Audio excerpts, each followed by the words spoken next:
Muy buenas noches, profesor. Mi nombre es Pablo Chávez. Voy a hablar del tema que nos corresponde en semana 14. El tema que nos corresponde en semana 14 es el tema de la fiscalización, el proceso de fiscalización y sus sanciones respectivas. Básicamente esto es un proceso que ya está debidamente terminado con sus leyes, con sus reglamentos estipulados, lo cual que hay que llevar es un orden específico para ir desarrollando y hablando un poco del mismo. El inicio de la fiscalización se da por medio de la auditoría, con una propuesta provisional, después sigue con una propuesta definitiva, un traslado de cargos, una resolución determinada, un recurso revocatorio y una resolución de apelación.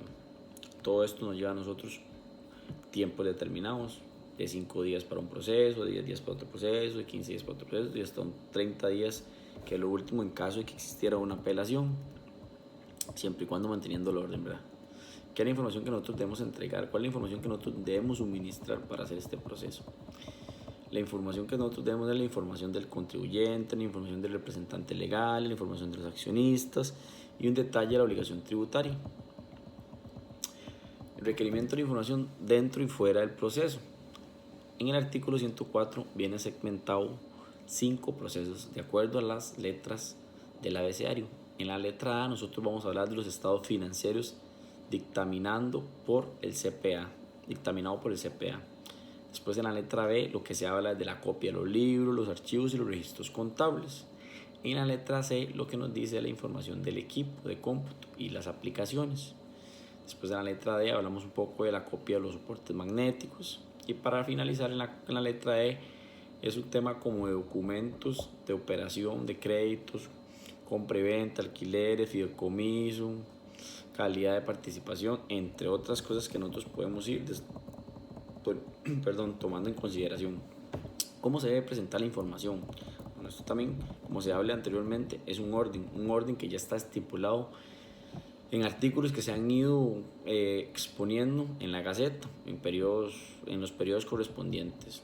En un momento determinado, en un artículo que se mencionó en la Gaceta, el 128, se habla un poco de lo que es el escrito firmado por el obligado tributario o representante legal con sus documentos físicos y originales, copias, certificado, folio, impuestos y periodos correspondientes. También se habla un poco en otro artículo también del 128, que es el artículo número 13, que dice que en caso de incumplir el procedimiento administrativo que se da entre los 5 días hábiles, si no se cumplen las condiciones, se tendrá como no representada la información, o sea, no va a estar válida. Si no está dentro de ese proceso, se podrá iniciar el proceso de sancionar correspondiente según lo establecen las leyes, ¿verdad? Con los artículos 82 y 83, debidamente estipulados, ¿verdad? En el Congreso Anual de Actualización de Datos. La ampliación del plazo podrá ser prorrogada una única vez, por 5 días hábiles más cuando el obligado tributario lo solicite y se justifique adecuadamente la prórroga. O sea, que siempre tenemos que mantener el orden, ¿verdad? De acuerdo a la necesidad y de acuerdo a lo que nosotros estemos pidiendo, sin variar y no dejar pasar por encima, ¿verdad? Los plazos que están debidamente estipulados. Están los medios electrónicos. Los medios electrónicos son puntos que también se dan dentro de la fiscalización, como el sistema de reenvío y recepción de los documentos, como la administración tributaria debe reglamentar en casos obligatorios, y en el transitorio, que es un máximo de 12 meses para desarrollarlo y 3 meses para divulgarlo, o sea, manteniéndose orden específico. ¿Cuáles son los derechos de los contribuyentes? Bueno, los derechos del contribuyente dentro de un proceso de fiscalización son varios, pero vamos a dar puntualmente unos que son pues no los de más de relevancia, pero que los que vamos a determinar en este trabajo, que son ser informado y asistido en el ejercicio de sus derechos y obligaciones, derecho a consultar y obtener respuesta oportuna y de acuerdo con los plazos establecidos, no aportar los documentos ya presentados o aquellos que deberían encontrarse en poder de la administración actuando salvo razones justificadas, o sea, cosas que ameriten, el derecho en que los términos legalmente previstos al carácter confidencial de los datos informes y antecedentes obtenidos. Derecho de hacerse acompañar por un profesional competente de la materia tributaria, o sea, que la persona tenga el conocimiento correspondiente para que se aconseje y se asesore en el proceso, sin que constituya una obligación del contribuyente. Y para finalizar, podemos también hablar del debido proceso y el acceso al expediente administrativo en caso de que hubiera que hacer algún proceso determinado. Ya para ir cayendo en el final, ¿verdad? Ya para ir terminando el trabajo, vamos a hablar de las sanciones. Las sanciones es un tema, pues el tema a lo que no quiere llegar uno, pero hay que tenerlo bien claro, ¿verdad? Porque siempre van a existir sanciones. ¿Cuáles son algunas de las sanciones? Son las consecuencias del no suministrar información en un proceso de fiscalización. 2 salarios bases cuando no se entrega información en el plazo estipulado en el primer requerimiento. 3 salarios bases según requerimiento.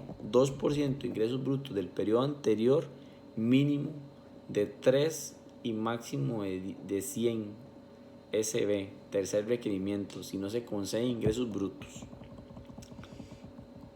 El ABC del cierre fiscal. Sanciones no suministro de información. O sea, sanciones que se pueden dar si no se da información, si no aportamos la información requerida. En el artículo 83, el incumplimiento en el suministro de información. Incumplimiento total o parcial dentro del plazo determinado, la sanción del 2% de ingresos brutos del periodo anterior. Mínimo de 3 SB, máximo 100 SB. Porcentaje de suministro de información igual al porcentaje de sanción aplicable. Bueno, esto está básicamente como estipulado por porcentaje del 10% a un 25%, y 25 a un 50, y un 50 a un 75 y un 75 a 100. Errores en la información suministrada. La sanción será de un 1% del salario base por cada registro incorrecto, y la sanción impuesta no podrá exceder la multa referida en el primer párrafo del artículo. Eso es básicamente una de las tantas sanciones que podemos dar, o sanciones que se pueden dar, ¿verdad? El proceso es grande, está debidamente estructurado, con sus procesos debidamente segmentados, pero sí es como más de mantener, pues, el orden específico para no llegar a las sanciones, y sí respetando las leyes que están debidamente estructuradas. Sin más por el momento, pues me despido con el video correspondiente a la semana 14, procesos de fiscalización y sus sanciones, esperando, pues, tener un poco más claro también, ¿verdad?, de acuerdo a lo, pues, leído y lo entendido para el presente trabajo. Muy buenas noches y estamos a la orden.